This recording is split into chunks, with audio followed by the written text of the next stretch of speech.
Vámonos pues con el tema número 1, que es ese prólogo del Evangelio de San Juan. Como ustedes saben, hay 4 evangelios canónicos: el Evangelio de San Mateo, San Marcos, San Lucas y San Juan.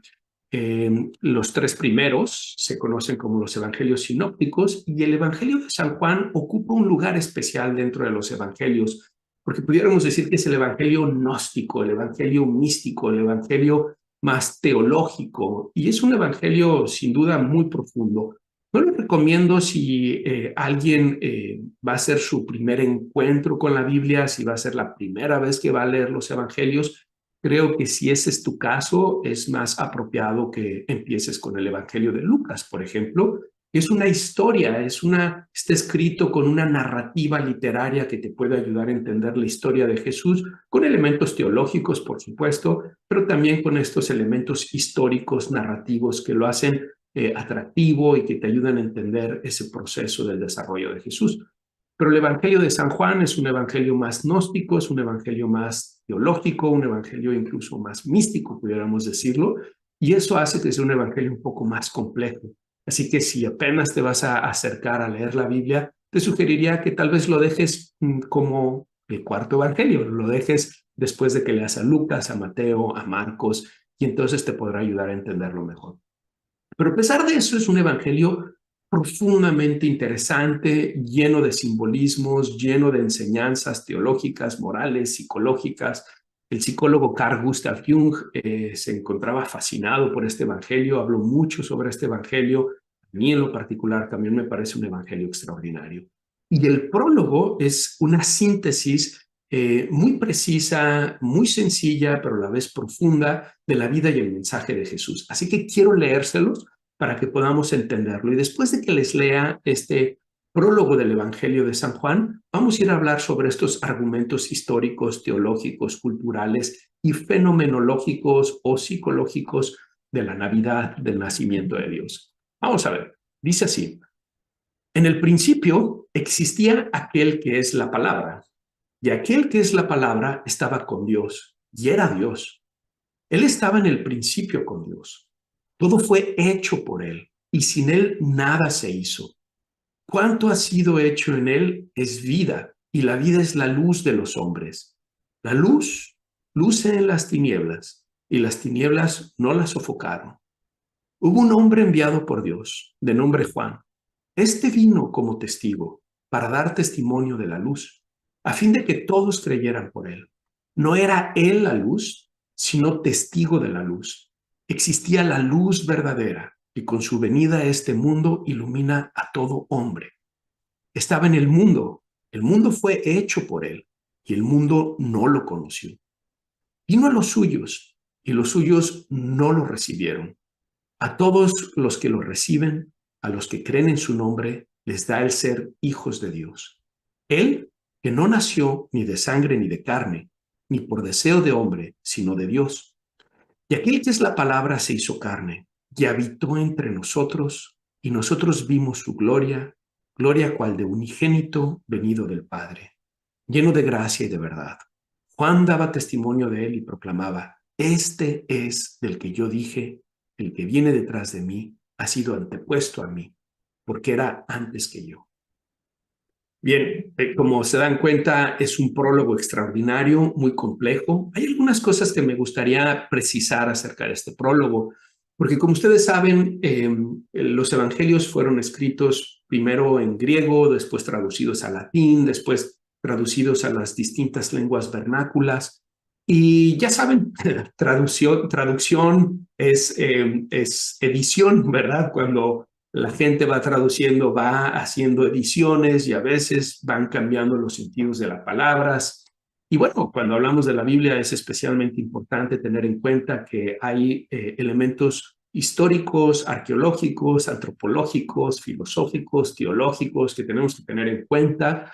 Por eso no se recomienda una interpretación literal tal cual de la Biblia, sino que se espera que haya una hermenéutica, que haya una interpretación basada en estos elementos que les estoy mencionando para que las personas puedan comprenderlo mejor. Pero aquí quiero hacer algunas precisiones puntuales. Cuando se dice en el principio existía aquel que es la palabra y aquel que es la palabra estaba con Dios y era Dios. Dos cosas. La primera es que, ¿qué es esto de la palabra? Bueno, en realidad estamos hablando del logos. El logos, hoy la gente lo utiliza como psicología, ¿no? Como si fuera un sinónimo de disciplina, estudio, ciencia, pero en realidad logos habla del sentido, del significado último de las cosas. Y más, para los filósofos griegos, el logos tenía que ver con el orden cósmico de las cosas. Ellos creían, por ejemplo, ustedes van a encontrar a mis filósofos favoritos, que son Marco Aurelio, Epicteto y Séneca, van a oírlos hablar sobre el logos. Y ellos creían que el logos es este orden cósmico por el cual suceden las cosas y de donde viene la ley natural. Y que por lo tanto, para que el ser humano pueda desarrollarse en plenitud, tiene que estar en sintonía con ese logos, tiene que estar en sintonía con esa ley natural. De lo contrario, si el ser humano va en contra del logos, va en contra de la ley natural, no se va a desarrollar plenamente, va a experimentar sufrimiento, etcétera, etcétera. Bueno, aquí lo que está haciendo San Juan es que hay dos cosas importantes. Uno, el logos como ese orden cósmico y esa ley natural de donde todo surge, de donde surge la creación, ¿no? Muchas personas cuando hablan de la teoría evolutiva, a la cual, por cierto, hay muchas cosas en las cuales yo coincido y me parece que es muy importante que la estudiemos y la comprendemos, pero también creo que es importante que entendamos de que la teoría evolutiva habla de los procesos que suceden en la vida, no habla del origen de la vida, ¿no? Y el origen de la vida tiene que ver con este logos, tanto para los griegos como para los cristianos, es ese orden rector cósmico de donde proviene la ley natural y que da paso, que da vida a todo, ¿no? Nosotros creemos que es Dios en el cristianismo y por eso dice, y aquel que es la palabra estaba con Dios y era Dios. Si se fijan desde el principio en este prólogo nos están diciendo que el Logos, Cristo, Jesús, es Dios. Estaba con Dios y es Dios. Como ustedes saben, en la teología cristiana hablamos de un Dios único, pero en tres personas. Dios Padre, Dios Hijo y Dios Espíritu Santo, ¿no? Entonces, por eso habla que desde el principio estaba con Dios y es Dios, porque es totalmente Dios, totalmente hombre. Pero también en esta traducción donde se habla de la palabra en lugar de logos, es importante porque si ustedes recuerdan en la tradición judía, la tradición judeocristiana, nosotros en el Génesis decimos que es a través de la palabra que Dios creó la luz y la oscuridad y la vida y los mares, el cielo, arriba, abajo, al hombre, a la mujer, a los animales, etcétera. Es a través de la palabra. Sé que hay dos cosas muy importantes. La primera es Dios es el logos, Jesús es el logos, es el principio cósmico creador, genera vida de donde proviene la ley natural, pero también es a través de logos, a través de la palabra, en donde se crea la existencia, en donde se crea, no la existencia, porque vamos a hablar más adelante, Dios es la existencia. Vamos a ver cómo Dios le da a conocer a Moisés, yo soy el que soy, ¿no? Es decir, la existencia misma, pero es a través de esa existencia, a través de la palabra de esa existencia, donde la creación toma lugar. Y aquí creo que hay una reflexión importante para todos nosotros. ¿Cómo utilizamos nuestras palabras? Vivimos en un mundo muy dividido, especialmente en las redes sociales. Es muy significativo ver cómo la gente se ataca, cómo hay una intolerancia muy importante en las personas, cuando alguien no comparte sus ideas, cuando alguien no ve las cosas de manera como ellos los ven, se convierten en sujetos de burlas, de ataques, de enemigos, ¿no? Y utilizamos las palabras para destruir. Lo mismo pudiéramos decir en relaciones de pareja conflictivas, en las relaciones familiares, en las relaciones laborales, cuando estamos utilizando las palabras para destruir y no las palabras para construir. Creo que tanto los cristianos como no cristianos estamos llamados a ser cuidadosos con nuestras palabras, pensar si las estamos usando para la construcción o para la destrucción.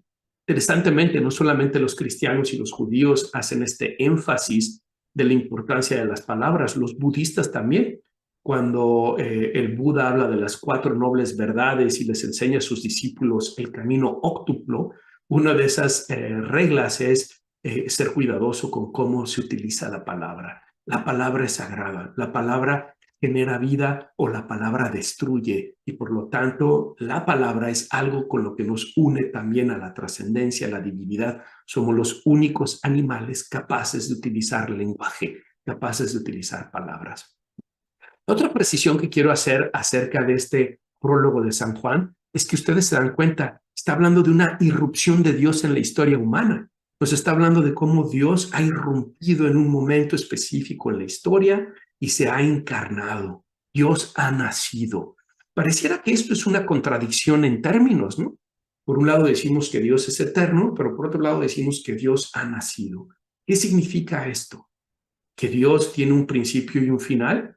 Esa es nuevamente una contradicción de términos. Creemos que Dios no tiene ni principio ni final y que por lo tanto es eterno.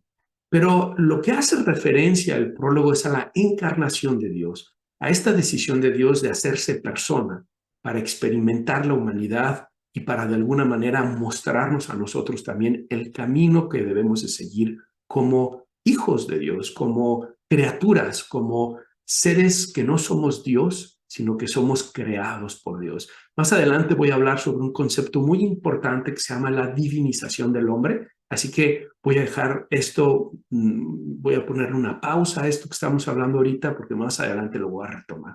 Pero solo quería hacer esas digamos, como aclaraciones del prólogo, espero que sean de ayuda.